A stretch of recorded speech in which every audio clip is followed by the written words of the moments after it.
नमन करके अपनी बात को प्रारंभ करता हूं। हम जानते हैं कि चुनाव का समय है और मैं राजेश वर्मा जी के लिए चुनाव में आपका समर्थन मांगने आया हूं। लेकिन जो मैं उत्साह देख रहा हूं, जो मैं आपकी तालियों की गड़गड़ाहट सुन रहा हूं, जो मैं उमंग देख रहा हूं और जो मैं ऊर्जा देख रहा हूं, ये एक उत्साह का माहौल देख रहा हूं, वह मुझे आश्वस्त कर रहा है कि आपने राजेश वर्मा को लोकसभा में भेजने का निर्णय ले लिया है। यह मुझे मित्रों, यह चुनाव सिर्फ राजेश वर्मा जी को और हेलीकॉप्टर के निशान पर बटन दबाने का ही नहीं, यह चुनाव राजेश वर्मा जी के माध्यम से विकसित भारत के संकल्प को मोदी जी के नेतृत्व में पूरा करने की यात्रा है। ये भी महत्वपूर्ण है। और जब मैं ये कहता हूं तो आपसे विशेष करके मैं इसकी भी वोट मांगता हूं, क्योंकि मोदी जी ने देश के राजनीति का चरित्र, राजनीति का चालढाल, राजनीति की संस्कृति, राजनीति के कार्य करने का तरीका, राजनीति की परिभाषा, ये सब बदल रहा है, सब बदल रहा है। 10 साल पहले चुनाव इस आधार पर होता था कि कौन चुनाव में किस जाति का, किस इलाके का, अगला है कि पिछड़ा, गंगा के इस पार का है कि उस पार का, मैदान में आए कि पहाड़ का, वोट बैंक की राजनीति कौन सा धर्म है, जाति पर, पात पर, धर्म पर, मजहब पर चुनाव हुआ करता। लेकिन पिछले 10 सालों में मोदी जी ने सारी बातों को खत्म करके विकासवाद पर चुनाव को ले गए और विकासवाद के साथ हो गए। और जब हम विकास की बात करते हैं तो हम हमेशा सब लोगों से कहते हैं कि पिछले 10 सालों में जिस तरीके से देश का विकास हुआ, जिस तरीके से गांव, गरीब, वंचित, पीड़ित, शोषित, दलित, महिला, युवा, हमारा किसान भाई, इनको ताकत मिली है तो प्रधानमंत्री मोदी जी की नीतियों के कारण। आपने देखा होगा लाखों गांव थे बिना सड़क के, बिना सड़क, लाखों गांव। आज आपको खुशी होगी कि लगभग 90% गांव पक्की सड़क से प्रधानमंत्री ग्रामीण सड़क योजना में जोड़ दी गई है और उनको पक्की सड़क दी गई है। 1.5 लाख से ज्यादा पंचायतों को ऑप्टिकल फाइबर से जोड़ा है। एक विकास गांव की तस्वीर बदल गई। पन्नालाल जी, मुझे बताया गया कि आप लंबे समय से विधायक हैं, आप लंबे समय से विधायक हैं। एक जमाने में एक पंचायत को विकास के लिए साल भर में 2.5 से 3 लाख रुपए मिलता। आज एक पंचायत को 3 से 5 करोड़ रुपए सिर्फ विकास के लिए मिल रहा है। इसको विकास की नई कहानी थी। उसी तरीके से देखा जाए तो प्रधानमंत्री गरीब कल्याण अन्न योजना 80 करोड़ की जनता को अन्न योजना के तहत 5 किलो गेहूं, 5 किलो चावल, 5 किलो गेहूं या 5 किलो चावल और 1 किलो दाल 80 करोड़ की जनता को दिया जा रहा है। और बिहार में 8 करोड़ 70 लाख लोगों को, 8,70,000 लोगों को दिया जा रहा है। 8,70,000। आप देखिए कैसे परिवर्तन किया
नीतीश कुमार की सरकार ने, डबल इंजन की सरकार ने सम्राट चौधरी को साथ मिलकर उसको आगे बढ़ाने का काम किया।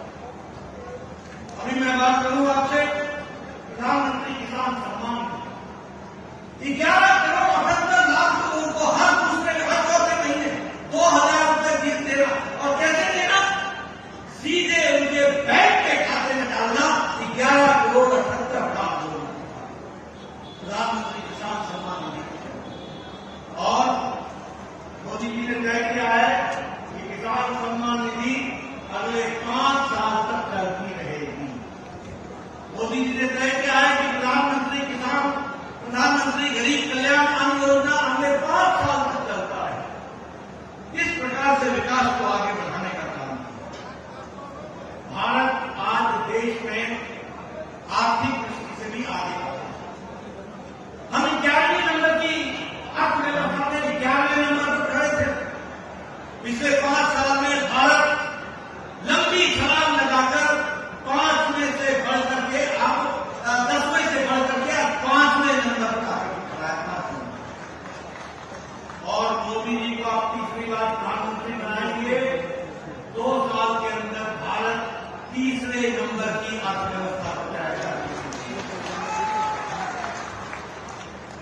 दवाई में अपने देश में तो हम दवाई में आगे हैं, लेकिन हम दुनिया को दवाई देने में आगे हो गए। दूसरे नंबर का देश है दवाई एक्सपोर्ट करने में, दूसरे नंबर का देश।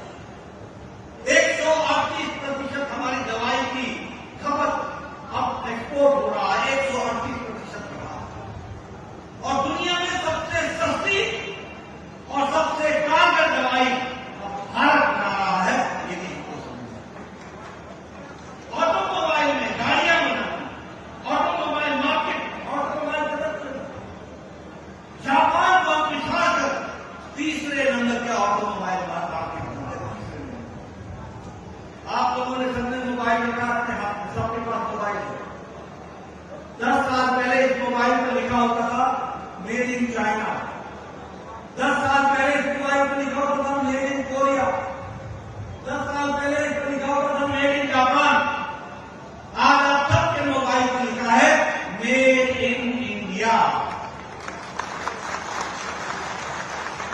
एप्पल का मोबाइल भी अब इंडिया में बन रहा। हम सेल्फ सफिशिएंट हो गए, आत्मनिर्भर हो गए। इस बात में स्टील में हम 4थे नंबर से 2रे नंबर पर आ गए। खिलौने बनाने में हमारे को खिलौना बाहर से आता था। दीपावली में जो गणेश जी खरीदते थे वो चाइना से आता था। बाहर से हमारे खिलौने आते थे। आज भारत दुनिया में 3रे नंबर का टॉय इंडस्ट्री हो गया। आगे इसके हर दृष्टि से विकास को आगे बढ़ाने का काम। दुनिया की अर्थव्यवस्थाएं नीचे आ रही है और भारत की अर्थव्यवस्था मोदी जी के नेतृत्व में मजबूती से आगे बढ़ रही है। इस तरीके का काम। मित्रों, मैं यहां आपके साथ जब इन सारी चीजों की चर्चा कर रहा हूं तो एक बात की और भी चर्चा। आयुष्मान भारत हम लोग लंबे समय तक जानते हैं कि गरीब आदमी के इलाज बहुत ये मेरे लोग चिट्ठी लिखते थे, मुख्यमंत्री जी मेरे इलाके में एक गरीब व्यक्ति है, उसको कैंसर हो गया है, उसका घर बिक जाएगा, वो इलाज नहीं करा सकता, उसके पास पैसे नहीं है। हम चिट्ठी लिखा करते थे, मुख्यमंत्री जी ये मेरे इलाके में गरीब व्यक्ति है, इसका हार्ट का ऑपरेशन होना है, इसको वैल्व लगना है, इसका बाईपास होना है, इसको स्टंट करना है, इसके पास पैसे नहीं है, इसका घर बिक जाएगा, कृपया अनुदान देने की आवश्यकता करिए। ये घर की कहानी थी।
उम्र 70 साल से ऊपर होगी बुजुर्ग, और जिस बहन की उम्र, माता की उम्र 70 साल से ऊपर होगी, उन सबको आयुष्मान भारत में जोड़ दिया जाएगा और उनके इलाज के लिए 5 लाख रुपए हर साल दिया जाएगा।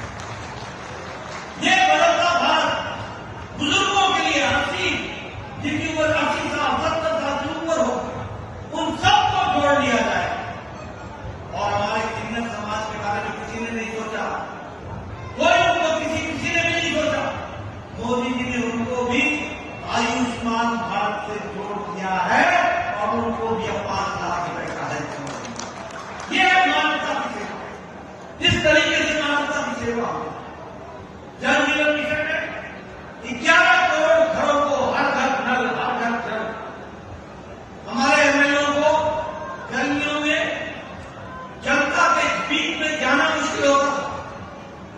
मैं पहाड़ में एमएलए रहा, हमारी माताएं बहनें तो खाली थैला लेकर के, खाली बाल्टी लेकर के हम लोग के सामने खड़ी हो जाती और कहती थी, ये देखो पानी का हाल, 3-3 घंटे लगते हैं मुझे पानी लाने में, क्या घर चलाऊंगी, कैसे घर चलेगा। आज मुझे खुशी है कि 11 करोड़ लोगों को जोड़ लिया गया है, 11 करोड़ लोगों को हर घर मिल गया। और बिहार में भी 1 करोड़ 30 लाख परिवारों को जोड़ा गया है, उसको आगे लाया है। मैं यहां ये भी बताना चाहूंगा कि आपके यहां बिहार में स्मार्ट सिटी की दृष्टि से पहले तो आपका जो टैक्स है वो मोदी जी ने 3.5 गुना बढ़ा दिया है, यानी 3.5 गुना आपको टैक्स का पैसा आपको आ रहा है बिहार के विकास के लिए। और उसी तरीके से ग्रांट जो आपको 1 दिन मिलती है, जो आपको सहायता के रूप में मिलती है, वो अभी 3.5 गुना बढ़ा है। स्मार्ट सिटी ने भागलपुर को जोड़ लिया, बिहार शरीफ, मुजफ्फरपुर, पटना लगभग 2,660 करोड़ रुपए खर्च कर रहे हैं। 8 नए मेडिकल कॉलेज खुल रहे हैं, 8 नए मेडिकल कॉलेज और 8 नए मेडिकल कॉलेज को जोड़ने का काम हुआ। नेशनल हाईवे बिहार में सिर्फ 3,500 किलोमीटर नेशनल हाईवे सड़क। अब आपको रांची से, कलकत्ता से जोड़ने का काम चल रहा है। और उसी तरीके से रेल का बजट लगभग 9 गुना बढ़ा दिया गया, 9 गुना बढ़ा दिया। इसके चाहे हाईवे हो, रोड हो, रेलवे हो, एयरपोर्ट, हर दृष्टि से विकास में आपको इंफ्रास्ट्रक्चर की दृष्टि से जोड़ा। वंदे भारत में आपको जलपाईगुड़ी से जोड़ दिया गया, लखनऊ से जोड़ दिया गया, पटना से जोड़ दिया गया, रांची से जोड़ दिया गया। हर तरीके से विकास को आगे बढ़ाने का काम। मित्रों, मैं यहां ये भी बताना चाहता हूं कि इस क्षेत्र के विकास के लिए भी कोई हम पीछे नहीं रहे हैं।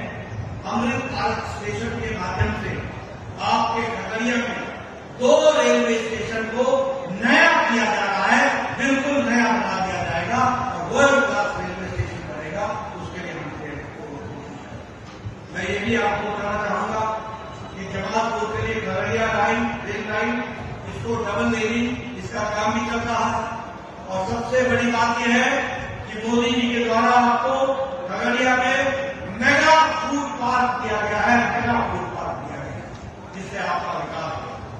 और उसी तरीके से खगड़िया से कुशेश्वर स्थान के लिए 44 किलोमीटर की रेल लाइन का काम वो अभी चल रहा है। और मुझे और भी खुशी है कि 100 करोड़ का अस्पताल नीतीश कुमार जी यहां पर आपको दिया है और 100 करोड़ का अस्पताल। इसलिए विकास की दृष्टि से हर काम को आगे बढ़ाने के लिए हमारी सरकार, एनडीए की सरकार, इसके राजेश शर्मा जी प्रत्याशी है, हम सब लोग काम किया। हमारे राजेश शर्मा जी युवा नेता है, काम करने की उमंग है, मन में लालसा है, आपके आशीर्वाद का इंतजार। बताइए 7 तारीख को उनको आशीर्वाद मिलेगा? और मैं पीछे से आवाज आती है, मिलेगा आशीर्वाद? 7 तारीख को मिलेगा? इनको आप आशीर्वाद देकर के आप मिलेगा। मित्रों, मैं एक बात और भी आपको बताता हूं।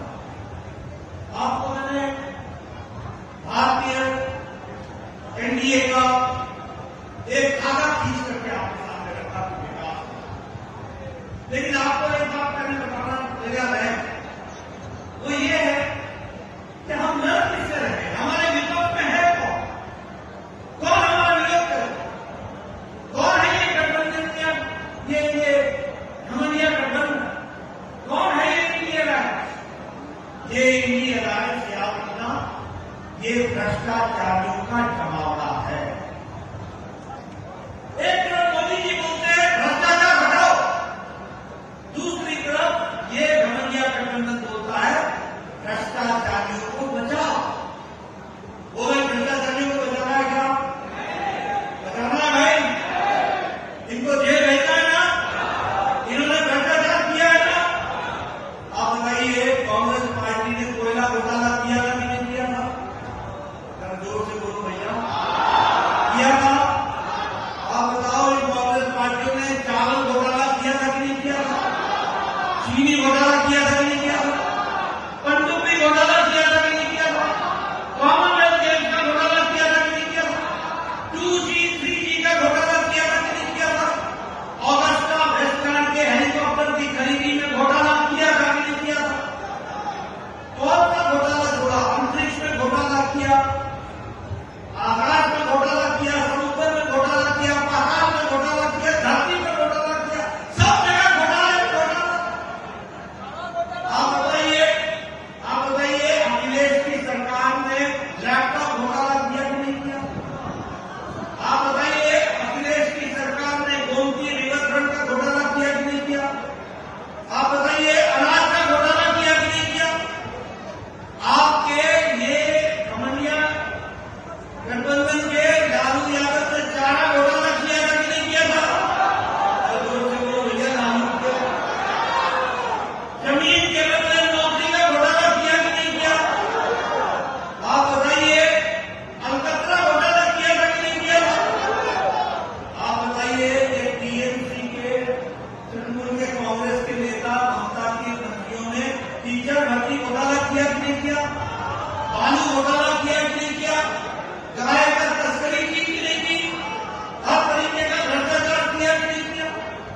आप बताइए ये डीएमके के नेताओं ने शराब घोटाला किया कि नहीं किया? आप बताइए ये कविता में थे, कविता केसीआर की बेटी, इसने शराब घोटाला किया कि नहीं किया? कौन सा घोटाला है? आप बताओ अरविंद केजरीवाल ने शराब का घोटाला किया कि नहीं किया? दवाई का घोटाला किया कि नहीं किया? मित्रों, ये सारा घमंडिया अलायंस जो है, ये सारे का सारा इंडी अलायंस भ्रष्टाचारियों का जमावड़ा है। आप बताओ राहुल गांधी जमानत पर है कि नहीं है? राहुल गांधी जमानत पर है कि नहीं है? सोनिया गांधी जमानत पर है कि नहीं है? पी चिदम्बरम जमानत पर है कि नहीं है? कार्ति चिदम्बरम जमानत पर है कि नहीं है? संजय सिंह जमानत पर है कि नहीं है? आप बताओ लालू यादव जमानत पर है कि नहीं है? तेजस्वी जमानत पर है कि नहीं है? आप बताओ पूजा जमानत पर है कि नहीं है? बहुत लोग हैं। आप बताइए अरविंद केजरीवाल जेल में है कि नहीं है? आप बताओ सत्येंद्र जैन जेल में है कि नहीं है? आप बताओ आजम खान जेल में है कि नहीं है? ये सारे नेता या तो बेल पर है या जेल में है। ऐसे नेताओं को आगे आने देना है क्या? बताओ भैया, आने देना है क्या? मैं उधर पीछे से आवाज सुना था, तो आने देना है ऐसे लोगों को? इनको जेल भेजना है ना? ये सारे लोग भ्रष्टाचारी, आपके गरीब का हक छीनने वाले लोग, गरीबों के हित के खिलाफ काम करने वाले लोग, ऐसे लोगों को राजनीति से बाहर करने की जरूरत है। इनको घर बैठाने की जरूरत है और राजेश प्रभा को काम देने की जरूरत है और आगे बढ़ाने की जरूरत है। इसलिए मित्रों, आपका ज्यादा समय नहीं होगा, लेकिन एक वायदा लेना चाहता हूं। बोलो मोदी जी का राम राम घर पहुंचाओगे? बोलो मोदी जी का राम राम नमस्कार घर पहुंचाओगे घर घर? और राजेश वर्मा को चुनाव जिताओगे? मैं आश्वस्त होके जाऊं, 7 तारीख को बटन दबाओगे ना? किस पर दबाना है बटन? किस पर दबाना है? हाँ, हेलीकॉप्टर पर दबाइए